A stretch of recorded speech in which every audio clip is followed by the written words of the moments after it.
कि भले ही मंत्री परिषद का विस्तार हो जाए, ये चलने वाला गठबंधन नहीं है और मध्यावधि चुनाव सुनिश्चित है। चिराग जी को तो स्वयं ही अपना क्लियर करना होगा, अपना स्टैंड ना। वो हमेशा कहते रहे हैं कि मैं मोदी भक्त हूँ, मोदी जी का हनुमान हूँ। जो बीजेपी चल रही है उसी रास्ते को फिर अपना रहे हैं। तो फिर अब देखना है, जैसे बहुत देर कर रहे थे मध्य प्रदेश में लव जिहाद के विरुद्ध कानून बनाने में, अब वहाँ भी कानून बन गया, पास हो गया विधानसभा से। तो अब बिहार में देखना है कि कब पास होता है। नमस्कार, आप देख रहे हैं डी न्यूज़। मैं हूं अभिषेक मिश्रा। पश्चिम बंगाल विधानसभा चुनाव को लेकर जितनी गहमा-गहमी वहां की सियासत में है, कमोबेश उतनी ही गहमा-गहमी बिहार की सियासत में भी है। बिहार के जो तमाम राजनीतिक दल हैं उसमें से ज़्यादातर पश्चिम बंगाल के चुनावी रण में उतरने की तैयारी कर चुके हैं। आरजेडी भी उन्हीं राजनीतिक दलों में से एक है। बाकायदा टीएमसी के साथ गठबंधन की कोशिशें हो रही थी, लेकिन अब खबर है कि बात शायद नहीं बन पाई है और 5 विधानसभा सीटों पर आरजेडी अपने उम्मीदवार उतारेगी।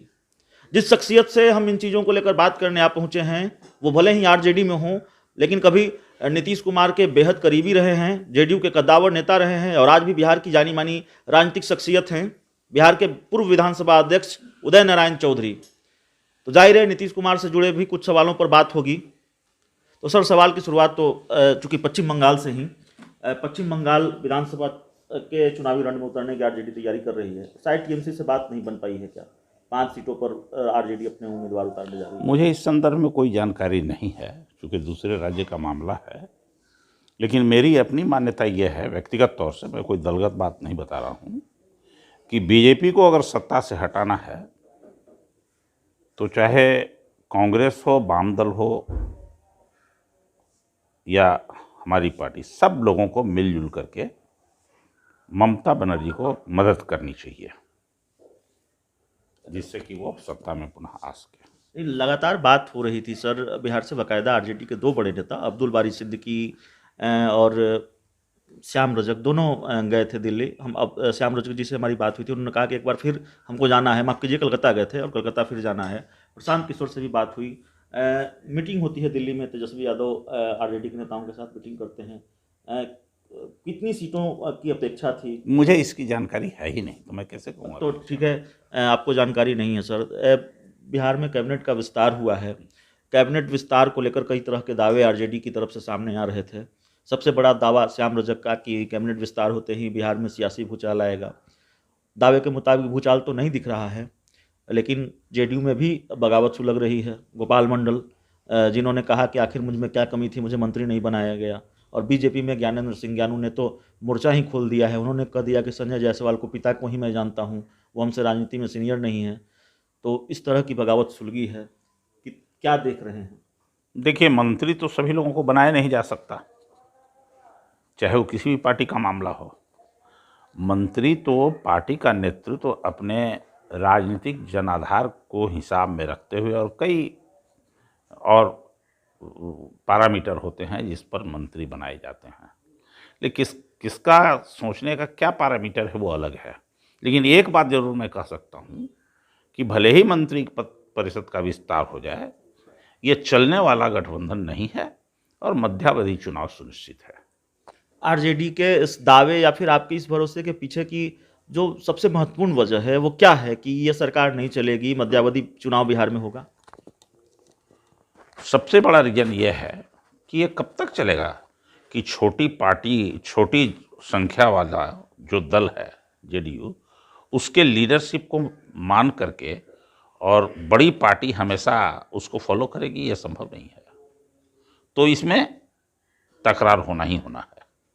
एक परसेप्शन यह भी है कि बिहार में अब चूंकि बीजेपी बड़ा भाई है और बीजेपी अपने एजेंडे पर सरकार को आगे ले जाना चाहती है, अपने एजेंडे पर सरकार चलाना चाहती है, और सीएम नीतीश कुमार अपने हिसाब से सरकार को और गठबंधन को ट्रीट करने के आदी रहे हैं। लेकिन वो ट्रीटमेंट अब वो नहीं कर पा रहे हैं और इस वजह से वो भी असहज हैं। स्वाभाविक है ना, कैसे सहज रहेंगे? जिनको आदत है बराबर कमांड करने का, तो अब कमांड नहीं कर पा रहे हैं, जिसके कारण 2 महीना 3 महीना हो गया डिले विस्तार करने में कैबिनेट का।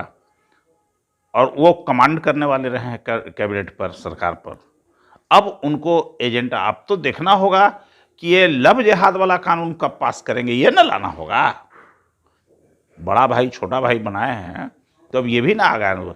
3-4 बात तो हो रही है, फॉलो कर रहे हैं। आदरणीय माननीय मुख्यमंत्री जी क्या कहा उन्होंने, कहा कि जो धरना प्रदर्शन करेगा उस पर कार्रवाई होगी।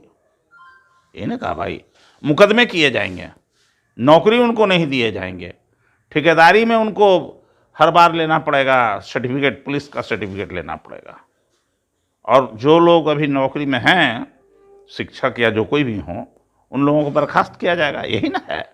तो इसका मतलब डेमोक्रेसी नाम की कोई चीज़ नहीं रह गई।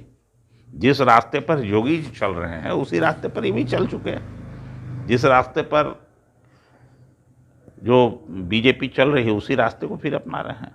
तो फिर अब देखना है, जैसे बहुत देर कर रहे थे मध्य प्रदेश में लव जिहाद के विरुद्ध कानून बनाने में, अब वहाँ भी कानून बन गया, पास हो गया विधानसभा से। तो अब बिहार में देखना है कि कब पास होता है। आप ये कह रहे हैं कि विरोध के बावजूद विपक्ष को नीतीश कुमार पर यह भरोसा रहा है कि वो अपने सेकुलर क्रेडेंशियल के साथ समझौता नहीं करेंगे, लेकिन हाल के दिनों में जो घटनाक्रम सामने आया है, बिहार में लव जिहाद कानून भी पास हो जाए तो कोई आश्चर्य की बात नहीं है। नीतीश कुमार विरोध नहीं कर पाएंगे। नहीं कर पाएंगे, पास हो सकता है। बिहार में लव जिहाद कानून पास हो सकता है। पास हो सकता है। बहुत कद्दावर शख्सियत हैं आप बिहार की राजनीति की, नीतीश कुमार को बहुत बेहतर जानते हैं। बिहार में जो संख्या बल है, या एक तरह से कहा जा रहा है कि जिस अनकंफर्टेबल मेजॉरिटी के साथ नीतीश कुमार सरकार चला रहे हैं, उनकी खुद की अनकंफर्टेबल मेजॉरिटी, सरकार तो मेजॉरिटी में है ही, कितना सहज है। और अगर कोई भविष्यवाणी करना चाहें अपनी राजनीतिक समझ के हिसाब से, अपने राजनीतिक अनुभव के हिसाब से, तो कब तक ये सरकार चलेगी? इसका कोई पैरामीटर तो लिखा हुआ नहीं है कि कितना दिन से, लेकिन मध्यावधि चुनाव सुनिश्चित है। बिहार में मध्यावधि चुनाव सुनिश्चित है। उपेंद्र कुशवाहा साथ जाने वाले थे नीतीश कुमार के, दोनों की दोस्ती होने वाली थी, नहीं हो सकी। उपेंद्र कुशवाहा पर भी नज़र है क्या? ये माने कि उपेंद्र कुशवाहा और आरजेडी एक साथ आ सकते हैं? नहीं, कोई किसी के साथ जा सकता है राजनीति में, वो तो गिनती का खेल है, नियमों का खेल है। अब देखिए, उपेंद्र कुशवाहा की बात कर रहे हैं जेडीयू के बारे में। उपेंद्र कुशवाहा तीन किसानों के विरुद्ध जो संसद में बिल पास हुई, उसके विरुद्ध में वो अभियान चला रहे हैं। जेडीयू के साथ जाएंगे तो उसको बढ़िया कहने वाला गीत गाना हुआ है उनको, तो गीत की धारा बदल जाएगी। दोनों कैसे चल सकती है? साथ नहीं चलेगी। हाँ, जब उनके गीत को फिर जेडीयू गाने लगेगी, तो जब जेडीयू उस गीत को गाने लगेगी तो फिर सरकार नहीं रहेगी। ये बहुत कंट्राडिक्टरी है। ये किसान बिल के मामले पर तो कम से कम आरजेडी के साथ है ना, वो एक कम से कम आपकी विचारधारा, और जो लोग भी साथ देंगे सब लोग साथ हैं। हमने किसी को बाहर तो किया नहीं आरजेडी ने। चिराग पासवान को लेकर आखिरी सवाल है। हाँ, चिराग पासवान पर नज़र है। चिराग पासवान को लेकर बड़ा कन्फ्यूजन है, एनडीए में है नहीं है, आरजेडी देखती है उस तरफ। चिराग जी को तो स्वयं ही अपना क्लियर करना होगा, अपना स्टैंड ना। वो हमेशा कहते रहे हैं कि मैं मोदी भक्त हूँ, मोदी जी का हनुमान हूँ, अमित शाह के हनुमान हैं। तो वही ना इसको क्लियर करेंगे कि वो क्या हैं, उसके बाद ही ना कोई बात बनेगी। तो चलिए, हम बात कर रहे थे बिहार के पूर्व विधानसभा अध्यक्ष उदय नारायण चौधरी जी से। कुछ सवाल थे जिनके जवाब तलाशने ज़रूरी थे, और उन सवालों के जवाब मिले भी हैं। इस पूरे इंटरव्यू में इतना ही। बहुत बहुत धन्यवाद।